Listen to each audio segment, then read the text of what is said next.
Assalamualaikum warahmatullahi wabarakatuh. Perkenalkan, nama saya Vinka Oktaviani. Di sini saya akan menjawab tugas video ketiga dari kebimbaan, yaitu yang pertama, jelaskan dasar hukum dalam menerapkan metode bimba yang Anda pahami. Jadi dasar hukum menerapkan metode bimba itu ada dua, yaitu yang pertama hak anak. Jadi terdapat 10 hak anak, salah satunya itu mendapatkan pendidikan dan juga bermain.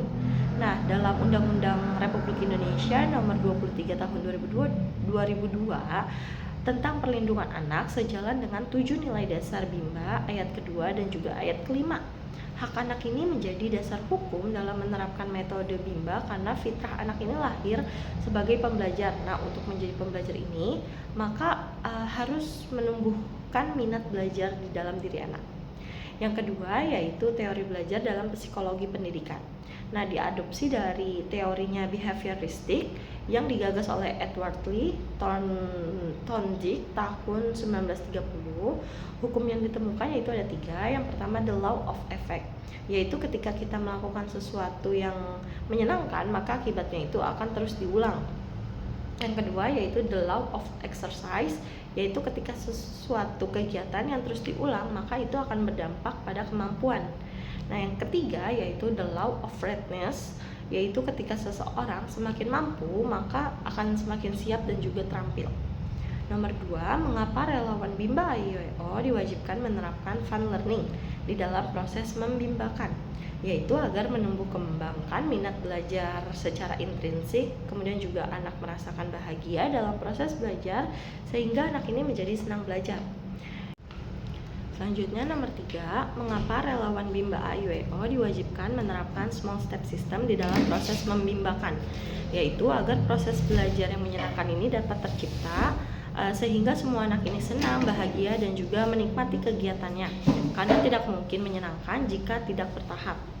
Yang keempat, mengapa relawan Bimba AIWO diwajibkan menerapkan individual system di dalam proses membimbakan, yaitu agar proses belajar ini dapat dilakukan secara bertahap, karena tidak mungkin bertahap apabila proses belajarnya ini dilakukan secara klasikal.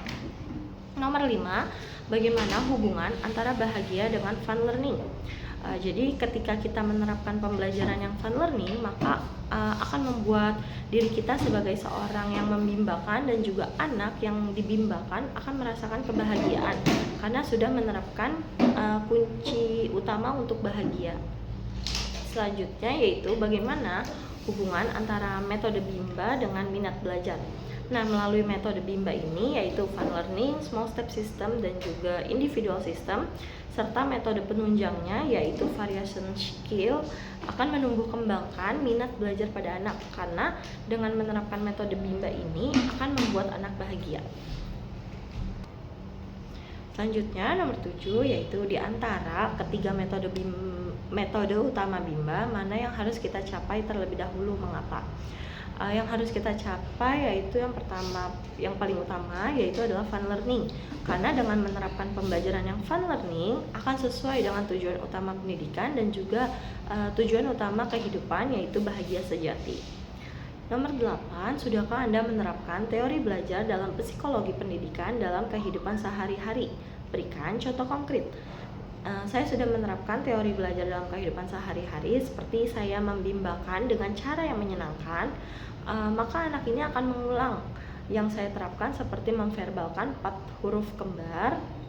Nah, ketika saya mengulang secara terus-menerus verbal 4 huruf kembar ini, maka akan berdampak pada kemampuan anak, dan ketika anak mampu verbal 4 huruf kembar, maka ini akan berdampak pada keterampilan anak.